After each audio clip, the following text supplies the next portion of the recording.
आज आहे शेवटचा गुरुवार, तर सकाळी ना सगळे कामं आवरले होते. छान अशी देवपूजा करून घेतली आणि खूप फुलं आणले होते मी आज. तर देवपूजा ते झाली आणि छान अशी तयार झाले.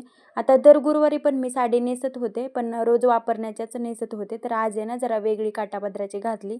इथं आता लगेच महालक्ष्मीची पूजा करायला घेतली, तर इथे आहे ना कलशामध्ये पाणी टाकलं, हळदी, कुंकू, अक्षता टाकल्या आणि हे आंब्याचे पानं आहेत ना आपल्याच झाडाचे आहेत. ह्याच्यावरती खूप धूळ बसली होती. ह्याला धुवून घेतलं आणि कलश मांडायला घेतला.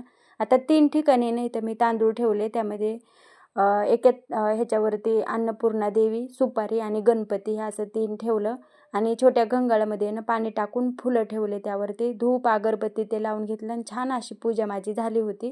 मग देवीला हळदी कुंकू ते लावलं आणि आता मला आहे ना साबुदाण्याची खिचडी करायची होती. तर मी साबुदाणा आहे ना सकाळीच भिजत घातला होता. तर मग पूजा झाली की तर साबुदाण्याची खिचडी करून घेतली आणि देवीला पण नैवेद्य ते दाखवला. तर ही अशी केली मी पूजा. तर आता उद्यापन पण करायचं आहे. तर आता 5-6 बायका बोलवणार आहे आणि उद्यापन पण करणार आहे. तर तुम्हाला माझा व्हिडिओ कसा वाटला मला नक्कीच कमेंट करून सांगा आणि एक लाईक करा. तर भेटूया अशा छानशा व्हिडिओमध्ये. तोपर्यंत बाय बाय.